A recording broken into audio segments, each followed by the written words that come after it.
പ്രൈസലോ. ഇത്തിരി വചനമെന്ന ഈ ശുശ്രൂഷയിലേക്ക് നിങ്ങളെല്ലാവരെയും സന്തോഷത്തോടെ യേശുക്രിസ്തുവിൻ്റെ നാമത്തിൽ സ്വാഗതം ചെയ്യുകയാണ്. ഹല്ലേലൂയ. ശത്രുക്കളെ സ്നേഹിക്കുവിൻ എന്ന വിഷയമാണ് നമ്മൾ ഇന്ന് ചിന്തിക്കുന്നത്. മത്തായിയുടെ സുവിശേഷം 5-ാം അധ്യായം 44-ാം തിരുവചനം. ശത്രുക്കളെ സ്നേഹിക്കുവിൻ, നിങ്ങളെ പീഡിപ്പിക്കുന്നവർക്ക് വേണ്ടി പ്രാർത്ഥിക്കുവിൻ. പ്രിയപ്പെട്ടവരെ, നമുക്കെല്ലാവർക്കും അറിയാവുന്ന വിശുദ്ധയാണ് വിശുദ്ധയായ മരിയ കുരേത്തി. നമുക്കറിയാം, വിശുദ്ധ മരിയ കുരേത്തി മരണപ്പെട്ടത് വിശുദ്ധിക്ക് വേണ്ടിയാണ്. പാപം ചെയ്യാൻ പ്രേരിപ്പിച്ചപ്പോഴും മരിയ കുരേത്തി പറഞ്ഞു, പാപത്തേക്കാൾ നല്ലത് മരണം തന്നെയാണ്. എന്താണ് സംഭവിച്ചത്? അലക്സാണ്ടർ തൻ്റെ കയ്യിലിരിക്കുന്ന കഠാര കൊണ്ട് ഒത്തിരിയേറെ തവണ മരിയ കുരേത്തിയുടെ നെഞ്ചിൽ കുത്തിയിറക്കി വേദന കൊണ്ട് പെടഞ്ഞു മരിക്കുകയാണ്. മരിക്കുന്നതിന് ഏതാനും സമയം മുൻപ് മരിയ കുരേത്തി പറയുകയാണ്, അലക്സാണ്ടറിനോട് ഞാൻ പൂർണ്ണമായും ക്ഷമിച്ചിരിക്കുന്നു. പ്രിയപ്പെട്ടവരെ, കർത്താവ് പറയുകയാണ് ശത്രുവിനെ സ്നേഹിക്കാൻ, ശത്രുവിന് വേണ്ടി പ്രാർത്ഥിക്കുവാൻ. ഇന്ന് നമ്മൾ പലരും ശത്രുക്കളോട് സംസാരിക്കാറുണ്ട്. വളരെ സ്നേഹത്തിലാണ് നമ്മളെല്ലാവരും ശത്രുക്കളോട് സംസാരിക്കുന്നത്. ആരെങ്കിലും കണ്ടാൽ ആർക്കും മനസ്സിലാവില്ല അത് നമ്മുടെ ശത്രുവാണെന്ന്. എന്നാൽ സംസാരിച്ചതിന് ശേഷം ആ വ്യക്തി അങ്ങോട്ട് മാറുമ്പോൾ നമ്മൾ തുടങ്ങും ആ വ്യക്തിയെക്കുറിച്ച് കുറ്റം പറച്ചിൽ, ആ വ്യക്തിയെ കളിയാക്കൽ. പ്രിയപ്പെട്ടവർ, ഇതല്ല ദൈവം ആഗ്രഹിക്കുന്നത്.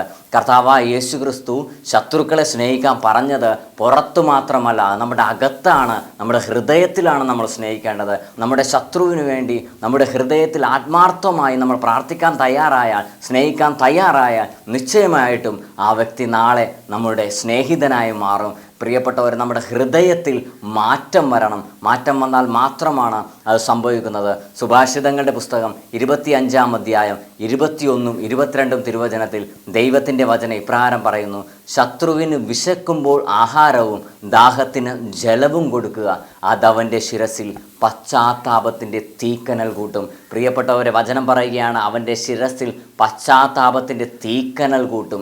ഈ തീക്കനൽ ശിരസിൽ വന്നു കഴിഞ്ഞാൽ പിന്നെ കിടന്നാൽ ഉറക്കം വരില്ല.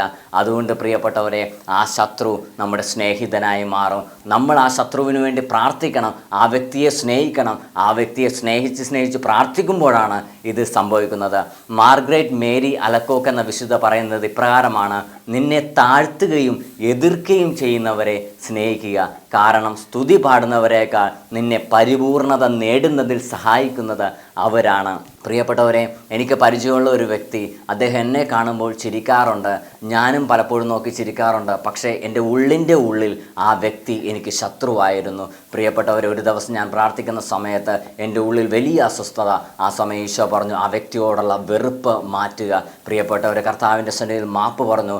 ആ വ്യക്തിക്ക് വേണ്ടി എൻ്റെ ഹൃദയത്തിൽ ആത്മാർത്ഥമായി ഞാൻ പ്രാർത്ഥിക്കാൻ തുടങ്ങി. അന്നു മുതൽ ആ വ്യക്തി എൻ്റെ അകത്തും പുറത്തും ഒരുപോലെ സ്നേഹിതനായി മാറി. പ്രിയപ്പെട്ടവരെ, നമ്മുടെ അകത്തും മാറ്റം വരണം. ആ മാറ്റം വന്നാൽ മാത്രമേ നമ്മുടെ ശത്രുക്കൾ നമ്മുടെ സ്നേഹിതരായി മാറുകയുള്ളൂ. ഒരു കാര്യം ഞാൻ പറയാം, നമ്മുടെ ജീവിതത്തിൽ ഒരു മാറ്റം ഉണ്ടാവണം.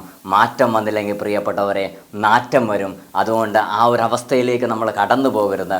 നമ്മുടെ ജീവിതത്തിൽ ദൈവം ഒരു മാറ്റം വരുത്താൻ ആഗ്രഹിക്കുന്നു. ലൂക്കായുടെ സുവിശേഷം 6-ാം അധ്യായം 31-ാം തിരുവചനത്തിൽ ദൈവത്തിൻ്റെ വചനം ഇപ്രകാരം പറയുന്നു, മറ്റുള്ളവർ നിങ്ങളോട് എങ്ങനെ പെരുമാറണമെന്ന് ആഗ്രഹിക്കുന്നുവോ അങ്ങനെ തന്നെ നിങ്ങൾ അവരോടും പെരുമാറുവിൻ. പ്രിയപ്പെട്ടവരെ, കർത്താവിൻ്റെ വചനം പറയുകയാണ്, മറ്റുള്ളവർ എങ്ങനെ പെരുമാറണമെന്നാണ് നമ്മൾ ആഗ്രഹിക്കുന്നത്, അതുപോലെ തന്നെ നമ്മൾ അവരോടും പെരുമാറണം. അതുകൊണ്ട് പ്രിയപ്പെട്ടവർ, നമ്മുടെ ഹൃദയത്തിൽ ശത്രുതയുള്ള വ്യക്തികൾക്ക് വേണ്ടി നമ്മൾ ആത്മാർത്ഥമായി പ്രാർത്ഥിക്കാൻ തയ്യാറായാൽ, അവരെ സ്നേഹിക്കാൻ തയ്യാറായാൽ, തീർച്ചയായിട്ടും നാളെ ആ ശത്രു നമ്മുടെ മിത്രമായി മാറും. നമ്മൾ മനസ്സിലാക്കണം നമ്മുടെ യഥാർത്ഥ ശത്രു ആരാണെന്ന്. യഥാർത്ഥ ശത്രു പിശാചാണ്. പത്രോസ്ലീഹ എഴുതിയ 1-ാം ലേഖനം 5-ാം അധ്യായം 8-ാം തിരുവചനത്തിൽ ദൈവത്തിൻ്റെ വചനം ഇപ്രകാരം പറയുന്നു, നിങ്ങളുടെ ശത്രുവായ പിശാച് ആരെ വിഴുങ്ങണമെന്നറിയാതെ അന്വേഷിച്ചുകൊണ്ട് ചുറ്റി നടക്കുന്നു. പ്രിയപ്പെട്ടവരെ, നമ്മുടെ ശത്രുവായ പിശാച് ഇങ്ങനെ ചുറ്റി നടക്കുകയാണ് ആരെ വലയിൽ വീഴ്ത്തണമെന്ന്.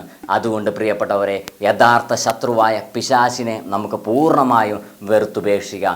എന്നിട്ട് നമ്മുടെ ഹൃദയത്തിൽ ശത്രുത വെച്ചിരിക്കുന്ന വ്യക്തികളെ ആത്മാർത്ഥമായി സ്നേഹിക്കാം. അവർക്ക് വേണ്ടി നമുക്ക് പ്രാർത്ഥിക്കാം. സർവശക്തനായ ദൈവം നിങ്ങളെ അനുഗ്രഹിക്കട്ടെ.